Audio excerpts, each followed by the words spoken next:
Salut tout le monde, très urgent et très bonne nouvelle.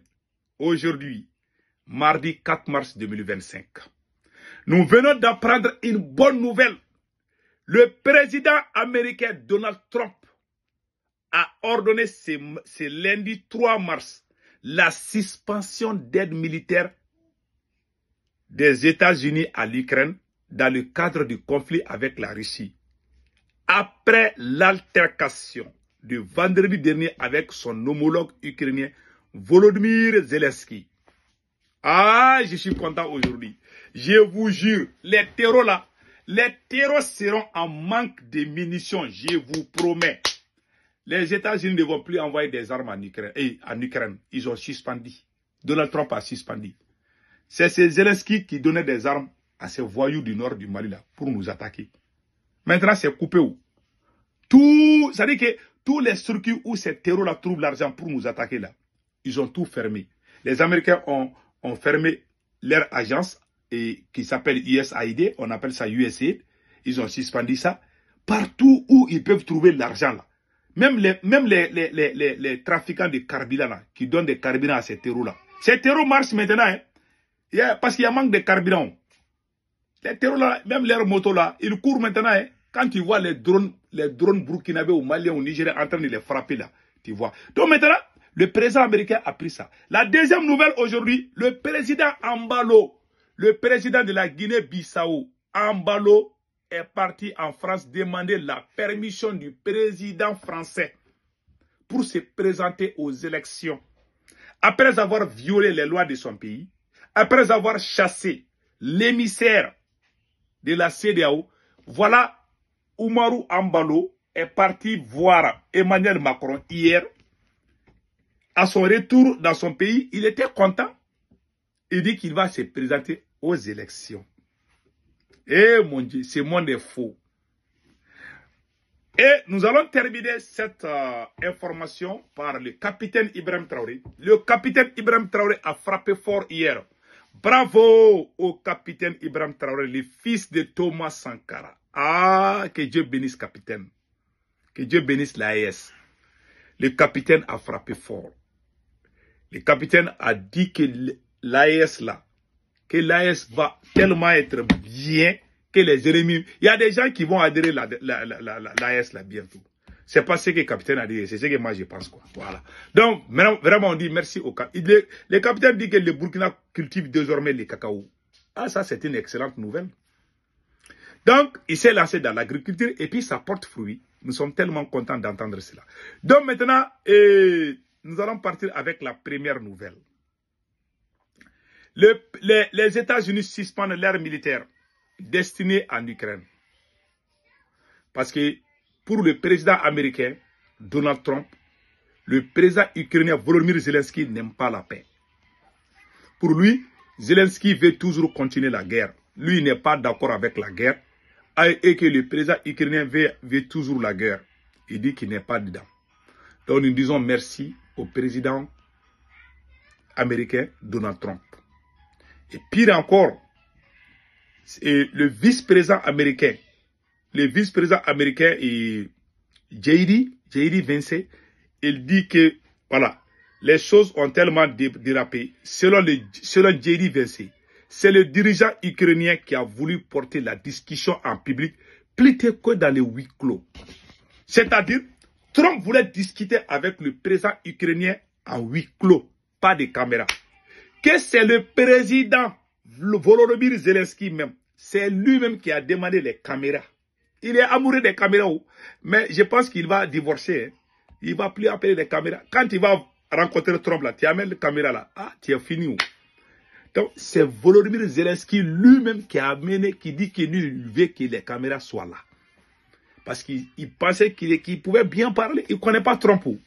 Oh, il ne connaît pas Trump. Donc voilà, ça a mal tourné pour lui. Et pire encore, qu'est-ce qui s'est passé? Après la suspension de l'aide militaire, parce que même les États-Unis voilà, les États-Unis sont en train de travailler, c'est écrit là, la Maison-Blanche étudie des possibilités d'un éventuel allègement des sanctions contre la Russie. C'est-à-dire les sanctions que Joe Biden a pris contre la Russie, Trump veut vraiment suspendre c'est-à-dire que, comment alléger ses sanctions pour qu'il y ait de bonnes relations entre la Russie et les États-Unis. Trump a dit que lui, son problème, c'est des immigrés clandestins. Que les gens qui se cachent pour venir aux États-Unis, qu'ils sont plus dangereux que Vladimir Poutine. Voilà sa politique. Voilà. Donc maintenant, si la France, si les États-Unis suspendent l'aide militaire à l'Ukraine, qu'est-ce qui va arriver? Il y a un général de l'armée française qui va vous expliquer les conséquences. Écoutons-le. Donc de fait, l'amoindrissement du soutien américain, ou en tous les cas la rupture de la chaîne d'approvisionnement en munitions, en blindés, va poser problème aux Ukrainiens parce que, de mon point de vue, les Européens ne sont pas en mesure de fournir les munitions et les matériels au même rythme que le fournissent les Américains. Vous avez vu maintenant? Donc, ça va poser des problèmes. Ça va donner, c'est-à-dire que les champs libres à Vladimir Poutine. Poutine est en train de prendre du café maintenant dans son palais. Oh, les Européens là, ils sont pas à l'aise. Ils vont mal dormir aujourd'hui. Ah, ils vont piquer crise cardiaque. Et puis, j'ai vu la réaction du ministre français des Affaires étrangères.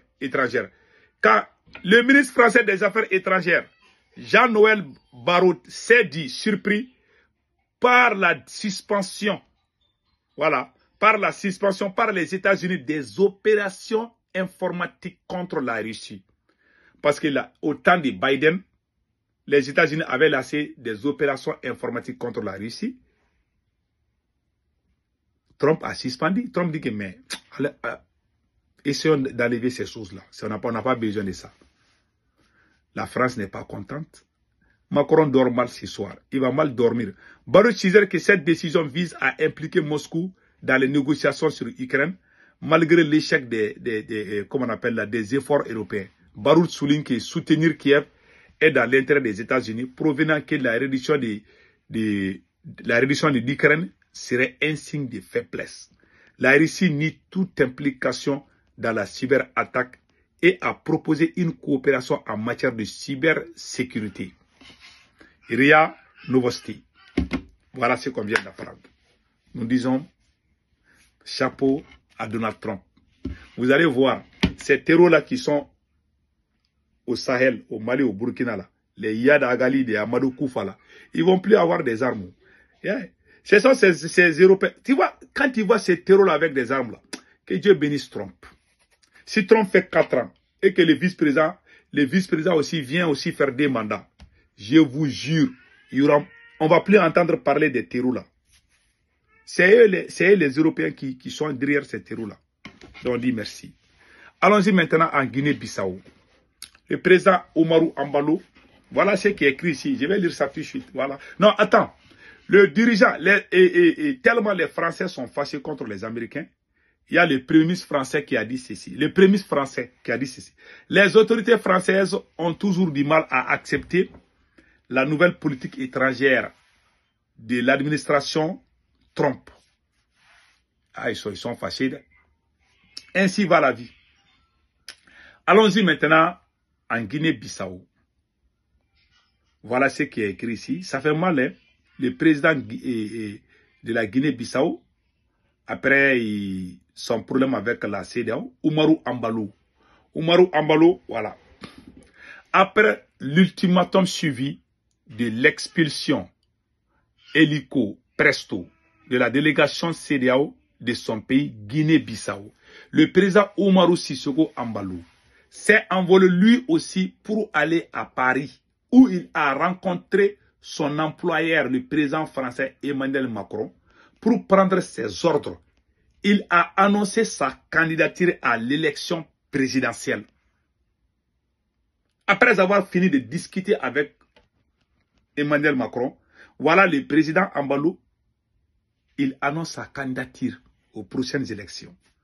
Monsieur Ambalo a déclaré ceci: les relations entre la Guinée-Bissau et la République française ont atteint un nouveau niveau élevé, atteignant un niveau d'excellence. Si Macron est d'accord pour violer la constitution, la CEDEAO est qui? Voilà, la CEDEAO est qui? Source, journaliste Seydou Oumar Traoré. Voilà, c'est une bonne analyse. Donc vous avez vu maintenant ce qu'on vient d'apprendre. Ça fait mal, hein? Ça fait très mal. Ce monde est faux. Je vous ai dit, ce monde-là est faux. Ce monsieur a violé les lois. Hein? Oumarou Ambalo Sissoko a violé les lois. Il a dissous l'Assemblée nationale. Il a fait trop de bêtises. C'est pour ça que nous, on dit on ne veut plus être dans la CEDEAO. Vous avez vu, ça c'est la preuve qui montre que la CEDEAO appartient à la France. Je vous ai dit, ça c'est une preuve. Je ferai une vidéo spéciale sur ça. Donc maintenant, et voilà. Donc il prend l'ordre. Quand Macron est d'accord, la CEDEAO ne va plus rien dire. Et puis c'est fini comme ça. Ça c'est quoi? Écoutons le capitaine Ibrahim Traoré. Que Dieu bénisse le capitaine. Le capitaine Ibrahim Traoré a dit ceci. Sur notre sol poussent tellement de choses. Et lorsque nous avons annoncé au départ que nous voulons nous lancer dans cette agriculture, ils nous ont pris pour des fous. Aujourd'hui, notre cacao se porte très bien. Le capitaine Ibrahim Traoré. Le Burkina critique cacao. Et le capitaine aussi a parlé de l'AES, le programme de l'AES, le succès de l'AES. Oui, le Burkina cultive cacao aujourd'hui. C'est grâce à cette révolution dont le capitaine est en tête. Vraiment, que Dieu bénisse le Burkina, que Dieu bénisse le Mali et que Dieu bénisse le Niger et toute l'Afrique. Donc, c'était ça la vidéo d'aujourd'hui. Passez un excellent week-end. Ciao.